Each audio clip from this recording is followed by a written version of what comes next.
The opinions and views expressed in the following program are those of the speakers and the host, and do not necessarily reflect those of Yoakley Scott Corporation and your sports network.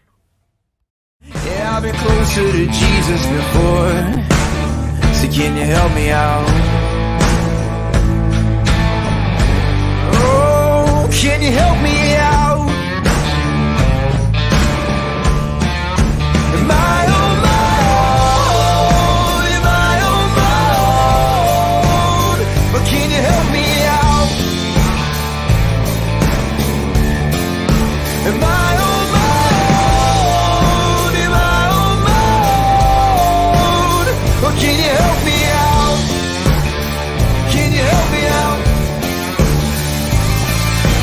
I've been scared to look in my soul.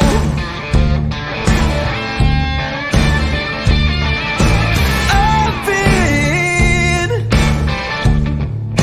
afraid I would follow the road. Yeah, afraid of the things I've been told. And hello, everybody. Welcome inside a brand new Monday episode of Running Point on YSNLive.com. Brought to you, as always, by our good friends at Greenwood Chevrolet in Austintown. I'm going to go ahead and put them in the top right-hand corner of the screen so you know where to go. If you are in the market for a new or used vehicle, it is Greenwood Chevrolet in Austintown. What a great weekend we had on the network. Had a lot of basketball go down. We'll go through all the results, of course, like we always do over the weekend. We have a player profile that we are going to play for you guys. Gabby Andre, the senior from East Palestine girls basketball. We'll play her player profile today. And then, of course, we're going to preview the night that is to be on this wonderful Monday, December 11th, 2023. So we'll go through everything we usually do on this show: recap, player profiles, and a preview of the night to come. So the scoreboard on YSN Live is already updated to this week, so we can't backtrack and pull it up to look at last week. So bear with me as I go through our graphics on Instagram and call out the final scores from the weekend. We'll start on Friday, of course. East Liverpool boys, they beat Beaver Local in the first matchup of this rivalry, and it's all East Liverpool in this one, 86-44, the final score there. Next, we have Poland getting the win on the Friday night against Camel Memorial, 60-45, and we look at this one, it was defense setting the tone again for Poland, holding the Camel team that scores at a proficient rate to 45 points, and a lot of that defense came really much needed in the fourth quarter. You know, you look at the way this game progressed. Won the Poland students, by the way. Congrats. Great broadcast. You called a great game. I was able to tune in a little bit. But you look at the fourth quarter and the defense that Poland was able to play, the pressure that they were able to put on Camel, the traps they were able to put their guards in bad situations. And, man, Poland's defense locked down in the early going of the season. 45 points to this high-flying Camel offense. That's not easy. It's not easy to do and to only give up that many points against such a good offense. And then their offense for Poland was able to use that defense, get some separation there. They had a 7-point lead going into the fourth quarter, and their defense helped them expand that even more and kind of not have to sweat this one out. 60-45, the final score there for Poland. We continue Lisbon. They were in a nail-biter, but they got the win, 50-48. Colombiana's defense played pretty dang well because you look at Lisbon to start the season, 70 points. Their offense was definitely lighting it up, but just could not get as much production against Colombiana. And I think one of the big reasons why is, I'm going to pull up the stats sent by Coach Huxhold for this game. And I think one of the trends you really see for Lisbon in this game compared to others is, yes, Trevor Sifke and Hunter Daly, they're big two.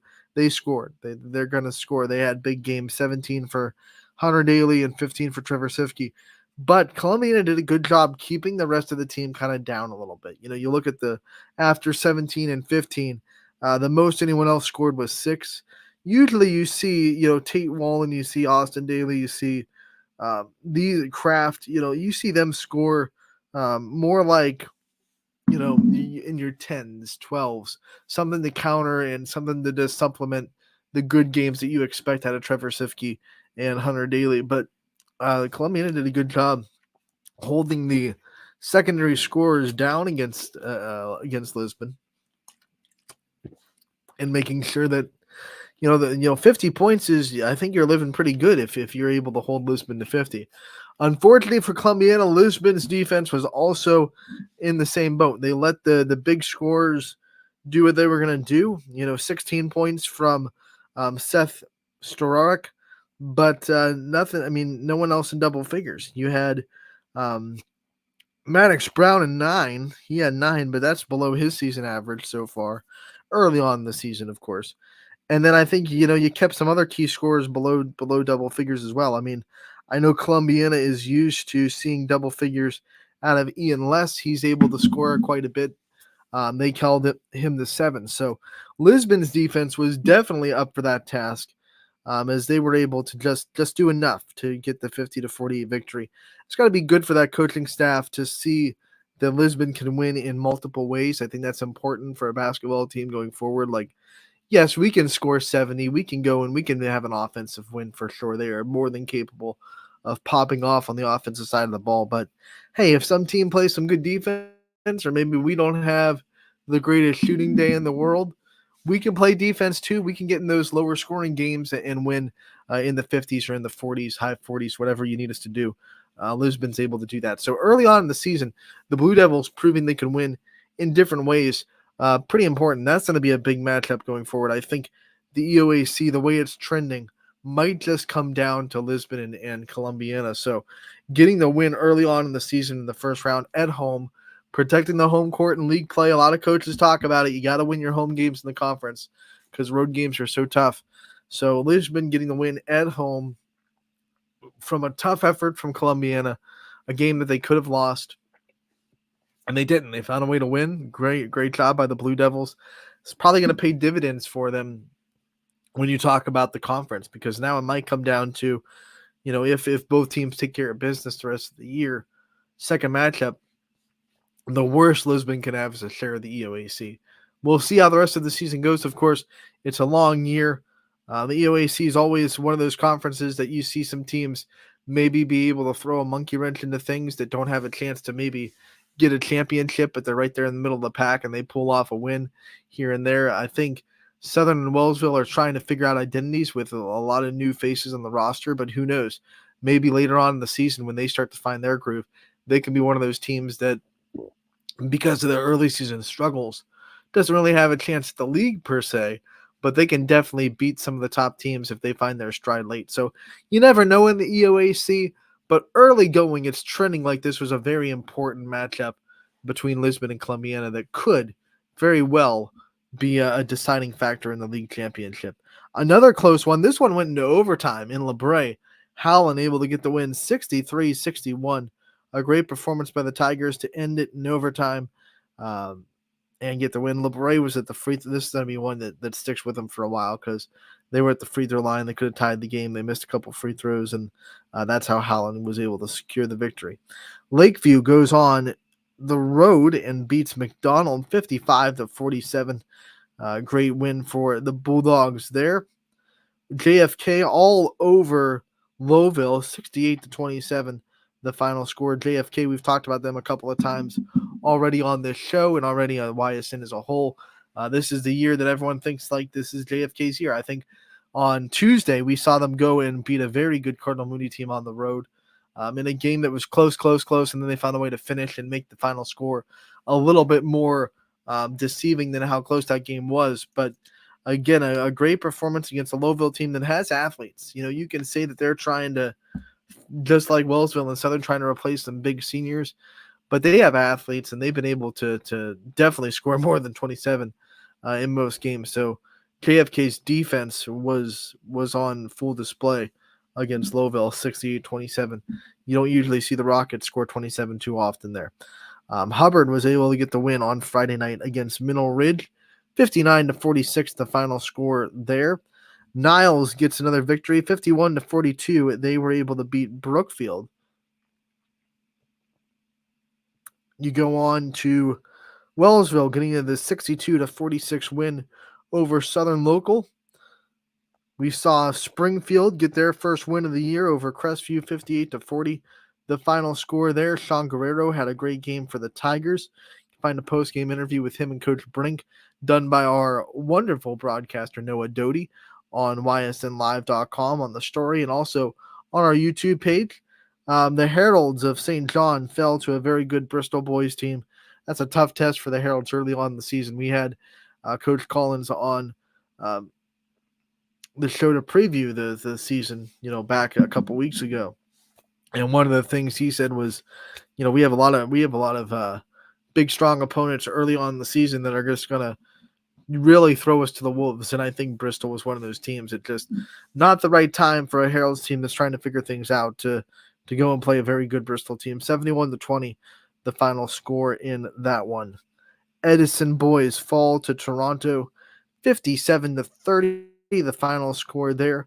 How about Valley Christian getting a big win over East Palestine, 63-49, the final score for that one. Waterloo edges out Garfield, 40-38, the final score. Very defensive game in Garrettsville, but Waterloo goes on the road. We just talked about how tough road games are in conference play. And Waterloo, a team who I'm going to be seeing live tomorrow in Western Reserve, they go on the road and beat a very good Garrettsville Garfield team, especially on the defensive side. 40-38, the final score in that one. I'm going to pull up some numbers for that so I can shout them out because that's obviously an impressive road victory for Waterloo. As we go and we look at the stats from that game that were turned in, I was very impressed by Waterloo's ability. Hang tight. Just got to scroll through some stuff.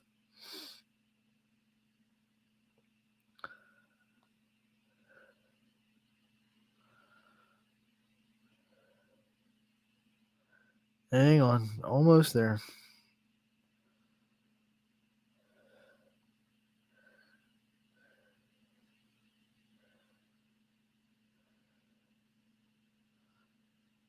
All right, so Garfield final stats. They were led by Preston Gideon with 16 points, and he had 4 threes. Vincent Ukich had 7.6 boards. That's a pretty good day for him. But here's Waterloo's stats. They were led by Jackson Eichler with 20 points, 4 for 9 for 3. He was 6 for 8 from the free throw line. Drew Flaherty had 13 rebounds, so he was big down low. And then Kai Warren had 6 points and 3 for 6 from the floor. Waterloo did not shoot particularly well. Just 34% from the field. They hit 6 3-pointers, 32% there. I think one of the things they really want to do better is shoot better from the free throw line, 6 for 12. But they survived. You look at the defensive stats, what they were able to hold Garfield to. It doesn't matter how, if you hold the other team to a lower field goal percentage, I don't care what yours is. And they held Garfield to a lower field goal percentage, a lower 3-point percentage, and just a barely higher free throw percentage. But the good news for Waterloo is they were able to get to the free throw line quite a bit, 12 times. Garfield was 58% from the free throw line. Waterloo was 50%. So neither team shot great from the free throw line. But both teams' defenses played really, really well. And when you look at Waterloo's ability to rebound the ball with 13 for one player, and they out-rebounded Garfield pretty handedly. You see Waterloo's ability. I think that's going to be their strength, their bread and butter. Play good defense, pack in the inside of the court, and use those post players to your advantage. So that was an impressive win for Waterloo on the road. We'll go on to the next score. East offense goes all over Liberty, 90-51, the final score there. Edgewood girls on a Friday. Remember the CVC, who are kind of new too. This is their second year of covering the Ashtabula County schools. But remember, CVC does things a little bit differently, where the girls will play on the Tuesdays and Fridays until January, when then they'll flip it. And then it'll be girls on Wednesday and Saturday and boys on Tuesday and Friday. But they just try to keep it even up there.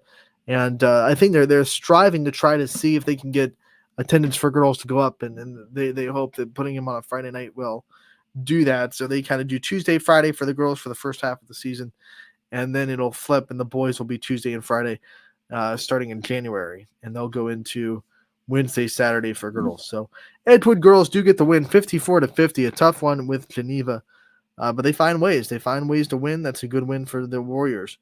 Grand Valley girls fell to Crestwood, 35-29. Final score there. Jefferson girls fell to Perry, 40-34. But that's really close. Perry's a team that a lot of people think can compete again in the CVC, but Jefferson gave them a heck of a battle. Perry was able to come out on top, 40-34, but that's one of the top teams in the league. So I think Jefferson has to be pretty proud of that effort. We venture into Saturday's games. One of the things that pops up is a 47-21 win for Girard on Saturday against Jefferson. Old NE8 rivals, but Girard, they were getting close. They were getting close against some good teams. Finally able to break that ceiling, get their win. First win for Coach Boharan on Girard's coaching staff, so congratulations to him. And Girard gets the win. I think they have plenty of more of those in store as they go out throughout the season. We saw Niles get their win over Liberty, 48-30, the final score there for the Dragons. Crestview all over East Liverpool, 61-26. Addison Rhodes with a great day. Lorraine Gaskins with a great day. Those two, obviously, the scoring duo for Crestview. And when they're going, they're hard to beat, that's for sure. Jackson Milton got the win, second win of the year for the Blue Jays, 51-31 over Heartland Christian. I was at this game, so I can talk about it a little bit. I liked what I saw out of Jackson Milton's program. I liked a lot of the things I see. There are a lot of freshmen. They're new. Obviously, they missed all of last season. It was just 600 days. It wasn't 1,000. To clear that up, because there were some numbers floating around that were way out of whack. But Jackson Milton got their first win of the season earlier on. Now they get the home victory, another home victory over Heartland Christian. And one of the things I really liked from this Jackson Milton team, never ever slowed down. I know a lot of teams in the fourth quarter with a lead like what they had like, for most of this game, their lead was like 10 or 12. So it wasn't like they were destroying Heartland Christian. They were trying to run up the score. But with like a 12-point lead, I was right next to Jackson Milton's bench calling the game. And I heard Coach Wilson, trying to get them to slow it down a little bit, run the possession, try to get a layup if they can, but eat the clock. But man, this team, this young Jackson Milton girls basketball team, they can't slow down. They love the game. They're treasuring every minute of it. For them to say, we're going to slow down and hold the ball, they weren't having it. They couldn't do it. They kept shooting the ball. They kept trying to score. They kept trying to just squeeze out every minute of basketball they possibly could. I didn't blame them. I was just like, go play. You missed a whole year. A lot of those players worked hard last year just practicing and in the weight room. We saw, Coach Wilson post a lot on social media about what they were doing in the offseason. The leaders of this team, the three players that came out last year that wanted to play basketball, unfortunately couldn't. They proved it. They were in the weight room. They were practicing with the middle school team every single day. They were playing in the summer leagues. They were doing everything they could to get reps in, and they want to come back this year. They want to just, like I said, squeeze every ounce of basketball that they possibly can out of this season. And one of the things I like from this Jackson Mountain mindset, talking to Hannah Huziak, after the game, they're just trying to just play free. Like they know that they know more than a lot of teams that basketball is not guaranteed. And they can't take it for granted. So they're just loving this season. Wins are great. Wins are gravy, but they're just trying to just enjoy the game of basketball because they know that they didn't have it last year. And I like seeing that. It was a great day for Hannah Huziak, who had 19 points. I was really impressed with Amani Yassine, the freshman for Jackson Milton that had, I think, 11 points. And I had her at 16 rebounds myself, and that's not like I'm not inflating numbers. I take pretty good stats while I'm sitting there with my mom helping out. So our broadcast crew takes pretty good stats, and rebounds, maybe give or take one or two, but 16 is what I had. Either way, that's a double-double. Even if you took 2 away, that's still a double-double. 11 points, 13, 11 points, 14, doesn't matter. Double-double for the freshman there. And then the scoring was well distributed throughout the rest of the team too. I mean, Nora Thornton had a good game as well. McKeely Thornhill hit a couple of big shots. She had 6. They rebounded really well. They got after on defense, held Rachel Reynolds to her season low. She had 7 points. She'd been scoring a lot for Heartland Christian, and after seeing her live, I know why. She's a big body down there in the post, and not a lot of people are going to have answers for that, especially at the D4 level that Heartland Christian plays. Unfortunately, did not see Sarah Reynolds, who had been scoring a lot for Heartland Christian too. Don't know what was going on there, but she was not on the floor for Heartland, which definitely affected things. Not going to pretend like it didn't. But Jackson Milton, that's a big win for them regardless. And they will go into tonight's game trying to get another win as they return to league play at Sebring tonight. Struthers boys had a Saturday afternoon game. Don't usually see the boys playing on the Saturday afternoon, but it happened in Liberty, 66-46. Wildcats get the win there. We saw Jefferson boys. Remember, they fell on Saturday, but Joe DeGeorge had a program record 45 points for the Falcons. That's impressive. That's one of those things that's like, that might just be a big dog nominee. When you break a school record, you score 45 points. Big Dogs returning very soon to the YSN Arsenal. Hickory took care of Girard boys at the Poland United Way Classic. 55-25, the final score there. Girard boys fall. Cheney girls beat Mooney 43-41, the final score there.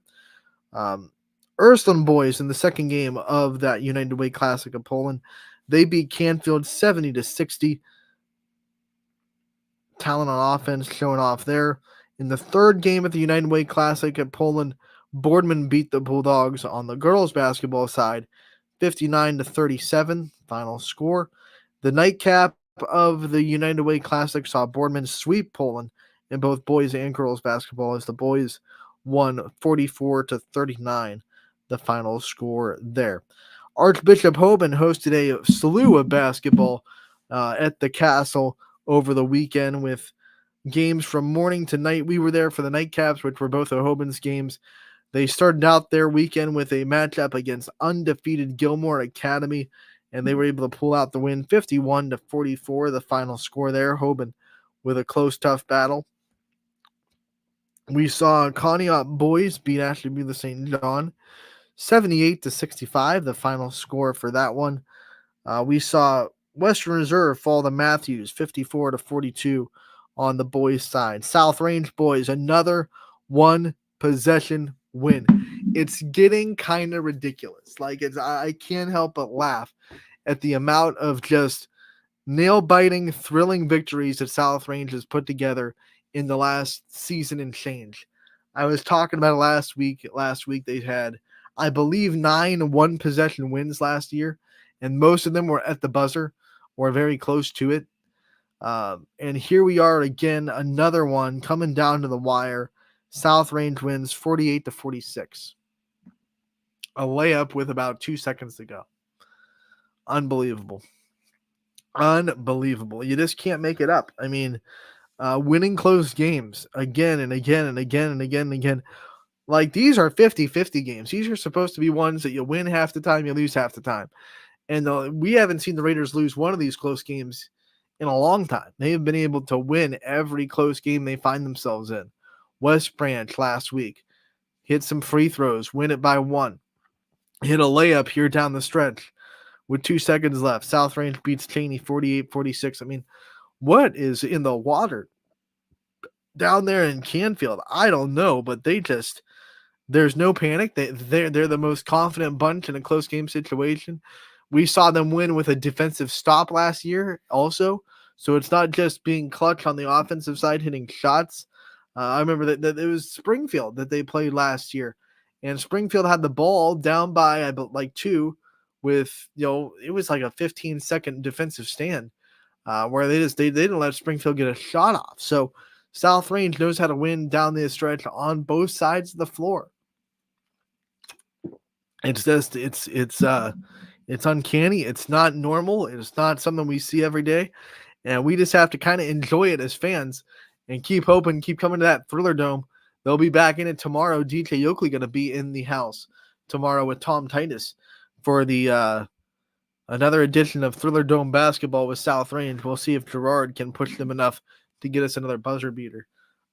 South Range probably is hoping they can make it a couple of games here and there where they don't have to sweat down the stretch to win. But hey, if they do, pretty dang confident. Orange boys, they got the win over Cleveland JFK, 58-47. The final score there, big win for the Lions. And then we also saw the Hoban boys. They were able to beat. They played in Barberton. I'm trying to get their opponent real quick because it was something not usual. Firestone. They were able to beat Firestone in their first game of the season. So Hoban is now 1-0 as they went down to Barberton, got the win as well. So congratulations to that. One game on Sunday because Hoban played again.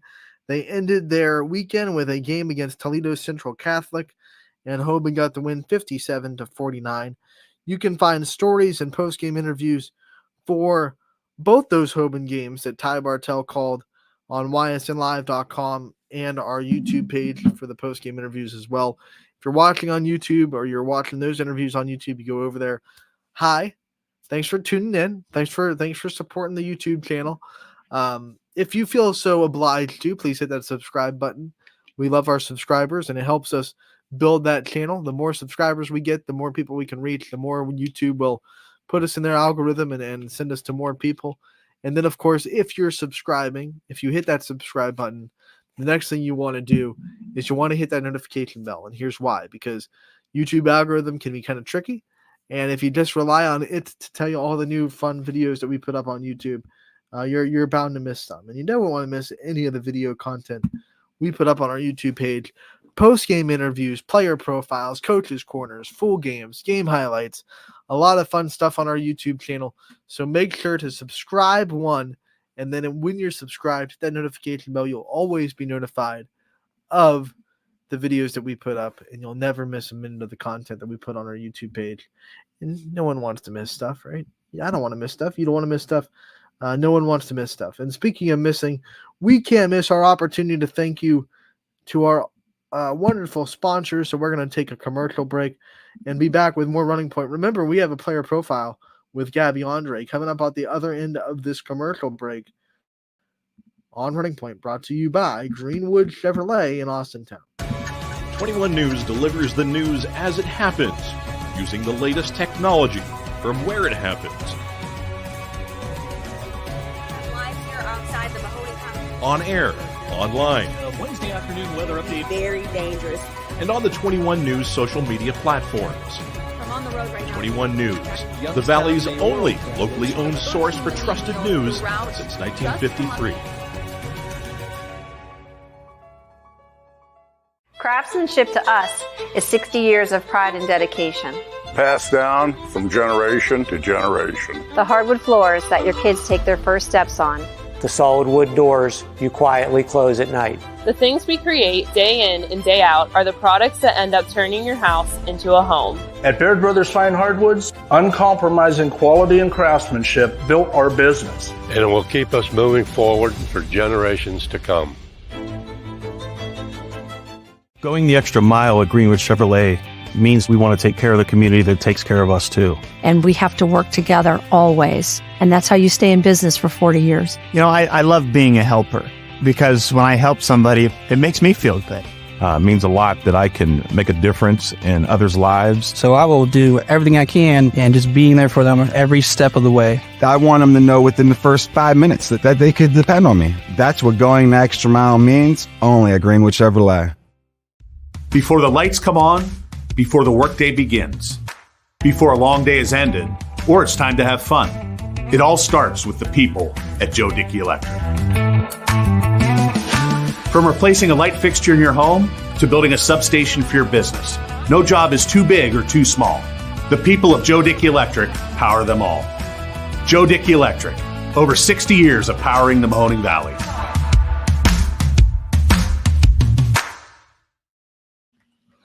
Welcome back to Running Point on ysnlive.com. Sorry about that. My power cord slipped out, so I was like trying to get in before the commercial break. I was not slumped over during the commercial break, I promise.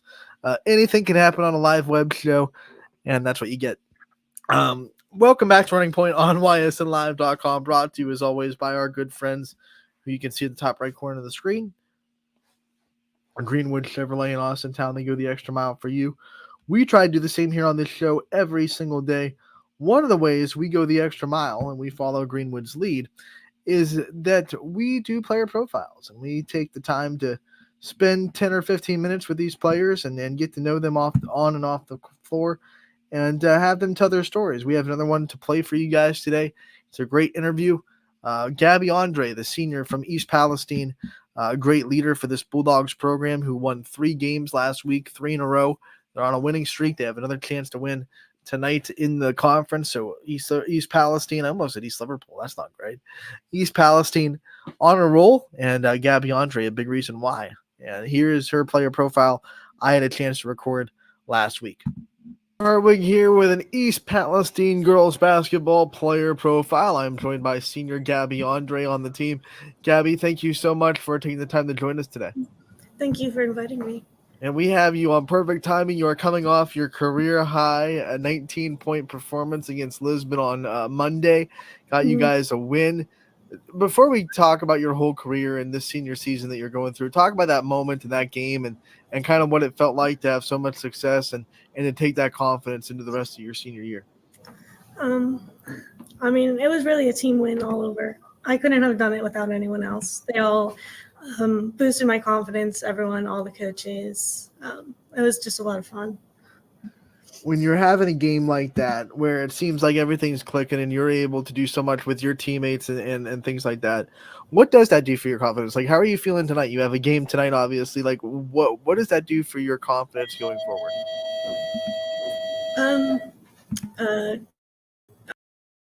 I'm encouraged to keep shooting, keep trying my hardest.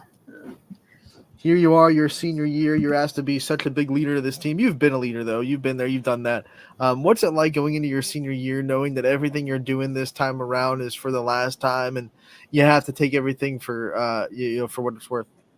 Yeah, it's definitely a little sad, but I'm trying to go one game at a time and put my best effort all games. You have a lot of games before you have to think about senior night, which is a good thing. But as you start to get reflective, as that starts to get closer and you start to get reflective on what this program has meant to you, what are some things that come to mind that make this girls basketball program so special to you? I feel like we're a really close team. We're all friends on and off the court. Every Sunday we have a team dinner to bond more. I've played with all of these girls my whole life. It's just nice. How would you describe your leadership qualities? If you had to kind of describe yourself as a leader, how would you do it? I try to lead by example more so. I'm not the most outspoken. I won't turn and yell at people or talk much, but I like to, do the right thing at the right time, be on time, all those. You've been taught how to lead by great people in the past. I'm sure you've had other seniors that you've looked up to in your career that have kind of showed you what it means to be a senior leader. Who are some people that come to mind in your career that taught you how to be a really good leader? Peyton Sherry, Jocelyn Fristick, Morgan Rutledge too. All of them were seniors my freshman year. I looked up to them all. Obviously, Jocelyn was the 3-point shooter on that team. I really looked up to her most.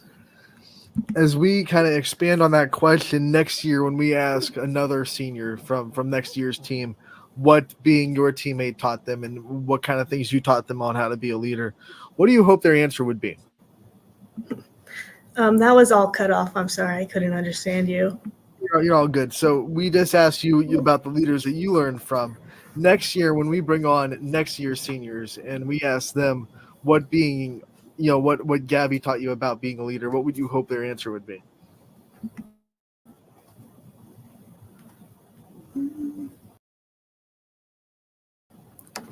I'm sorry, it's really glitching. I think the Wi-Fi is bad. I'm sorry. When we ask our leaders next year, so if we go next year, we ask next year's leaders on this team what you taught them how to be a leader, what do you hope their answer would be? Did you get it that time? Oh my God. I can't. I'm sorry. I can't understand. You're okay? It's oh, all wait. good. Maybe you're back. You're okay. back? Yeah. Awesome. So when we ask next year's leaders on this team what you taught them how to be a leader, what do you hope their answer is going to be? Well, next year we won't have any. I don't believe we'll have any seniors unless anyone comes out. But there's a lot of freshmen that I hope are learning from all of us, learning to, even just simple things like pay attention when the coach is talking and how to communicate with each other on and off the court, just how to be respectful and stuff. Still, they're still young, so they've got a lot. Let's talk about those coaches that you listen to when they're talking. Coach Franklin, obviously, a legend in his own right in this program. What's it like to be under him? It's been a lot of fun. He's very encouraging all the time. He shows that he believes in us, and it's nice to have a coach like that. Let's talk about your future goals, things that you want to do after high school. What are in your mind about where you want to be and what you want to see from yourself after you graduate? I'm planning to go to YSU, hopefully. Not really looking at any sports right now, but it's possible still. I still got some time. I think I want to go into engineering. When you think about engineering and things that led you into that career path, what interests you or what got you so interested in wanting to be an engineer? I'm a big fan of math, unlike a lot of people. And I have an uncle who is an engineer. I don't know, it's kind of one of the parts of math that I'm most interested in. Big fan of math, huh? So I guess if I asked what your favorite subject is, you would probably say mathematics. Yeah. What got you? More specifically, algebra. I'm a big algebra fan. There you go. It's not common, but I'm sure you love it none the same. Who are some people that got you into mathematics? I'm sure there have been teachers in your East Palestine career that got you engaged in math. Who kind of did that for you? Starting back all the way in middle school, I had Miss McKinstry. She was our pre-algebra teacher. She always had really fun worksheets that I got into. And then starting in high school, I had Mr. Baker, and he is a great teacher. I loved him. And currently I'm with Mrs. Booth, and she's teaching all college classes. And it's been a ton of fun, and it's definitely hard work in high school now. All right, so you love math. What are some of the subjects that you have to work harder at to get interested in, or maybe I don't want to say least favorite because that kind of is a slap in the face in the subjects, but those ones that you have to work a little bit harder at and they don't come as easy to you. Definitely English. I'm never big on writing. I like to read a ton, but I can't write a 5-page essay. It takes me forever. So you say you like to read. What are some of your favorite books to read? Are you in fiction or what kind? Do you like the nonfiction stuff? Fiction, like all the big series like Divergent, Hunger Games. Those are all my favorite kinds of books. Do you have one book that you can you read over and over again that anytime you need just to read something, you can pick it up and say, I'll read this? Not really, because I don't think so. Not right now, at least. When I was younger, I used to read. It's called An Angel of Time, but it's not very popular. It's kind of for younger ages. What is your favorite book that you've read that is part of a school assignment? You know, you always have to read stuff for school. What's the favorite school book that you've read in an English class? I took a college writing for just like a basic class online, and I had to read The Handmaid's Tale, and I really enjoyed that. It was another like dystopian kind of novel, so it was good. Have you seen the show?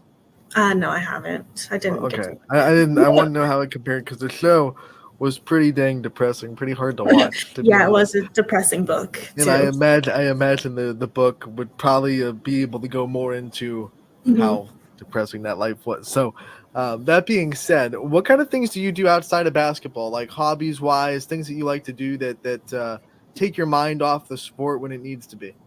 Well, reading a lot, I do, but I also hang out with my siblings and my friends all the time. I like to watch movies, go out to eat all the time. I also am kind of doing softball all year a little bit.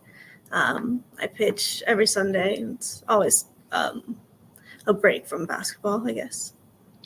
When you think about going out to dinner, like you said, you love to do it. You have team dinners on Sundays. What are your favorite places to go? Like if you had a last meal and they said we could take you to any restaurant and you can get anything on the menu, what would you have to go to? I would think I would go for Olive Garden, the fettuccine alfredo with some broccoli. It's my favorite. Well, I mean, you can't go wrong with the breadsticks here, right? I mean, Yeah. you can go eat Olive Garden breadsticks every day. Let's talk about your family. You brought them up a little bit. You like to spend a lot of time with them. Everyone's family is a little bit unique. Everyone's family has something that makes them special to them. What is that for your family? What do you think makes your family special and unique to you? We're all big on sports. We always go everywhere together. We like to watch games together. My little sister is very goofy, and she always brings light to any situation. She'll make a joke, crack up, everything. What's your favorite sport to watch? Obviously, you know you have a couple that you play, but one is to be a spectator. Softball all the time. I like to watch softball. Do you have a favorite team that you watch on TV? Not really. Just whatever's on almost. Turn it on. Let's go. When you think of people that you call role models in your life, who do you think are the first people that you think of? My mom, definitely, and my older sister. I always look up to both of them. When you think about things they have said or things they have told you or taught you, if you had to pick one or two lessons that you think really ring true and that are like the gold mines of their advice, what would you pick? Just to never give up, and my mom always says there's no crying in basketball, softball, whatever sport. Always push through, get over it. You can always come out on the other side. We're talking about your role models, but now as a senior on this team, whether you know it or not, you're a role model too. Mm-hmm. There are girls that are young on the team that look up to you. There are girls that haven't been in high school yet that look up to you and want to be where you're at someday. How do you take being a role model? Like, what does that mean to you? It means a lot that people can see what I'm doing and want to do that for themselves. I hope that all the freshmen on our team do look up to us and all of our seniors and just keep the same effort that we have all the time. If you had to give advice to a middle schooler right now that is wanting to come up to high school next year or in 2 years and be a part of this varsity program and have as much success as you've had, what kind of advice would you give them? It's a kind of shorter season, and to be good, you gotta keep it up over the summer. We play summer games sometimes at West Branch. Those are always good. The open gyms over the summer. You have to come to those if you want to keep getting better. All right, Gabby, before we let you go, I love to give the players their chance to thank their people, their support system, the people that have always had their back in their career. And I want to give you that time right now to just shine a light on the people in your life that you think deserve it. Okay, I'd like to thank my parents, my uncle, both of my sisters, and all of my grandparents, always coming and supporting me at games and outside of everything. They're always there. Gabby, we want to thank you so much for taking the time out of your day today to come on and talk with us and give us an insight into your senior season. We wish you the best of luck the rest of the way, and we can't wait to talk to you real soon. Thank you. That was Gabby Andre from East Palestine. Great interview with one of their great leaders. And East Palestine going to be in action tonight at Latonia.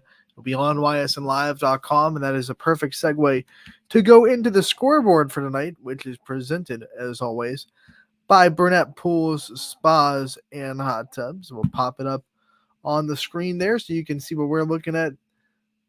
This YSN scoreboard is a great tool for our fans, whether you're at a game or watching one of our broadcasts. You don't want to look away for too long.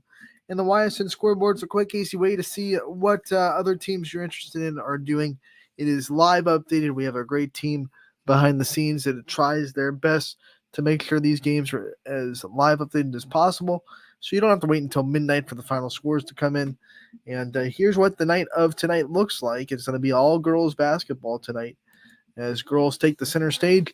Champion traveling to Garrettsville Garfield.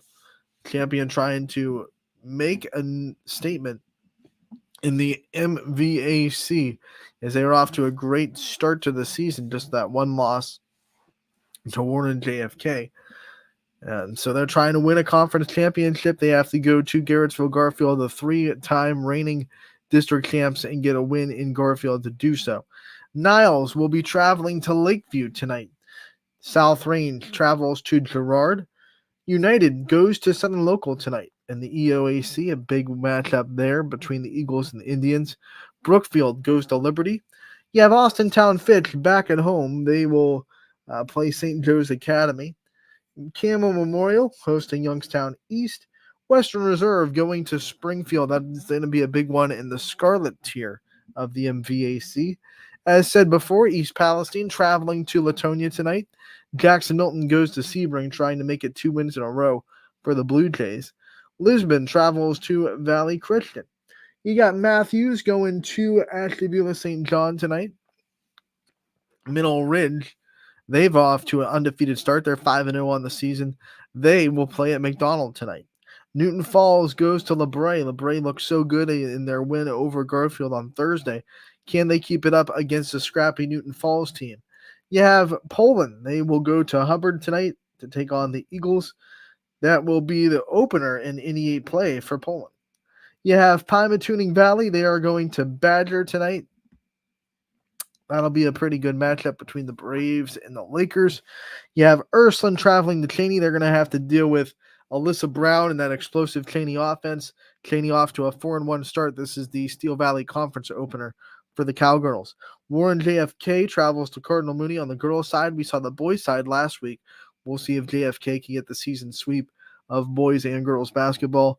Wellsville travels to Columbiana tonight as they try to make some noise in the EOAC. And last but certainly not least, we have Beaver Area. They are hosting Elizabethtown tonight.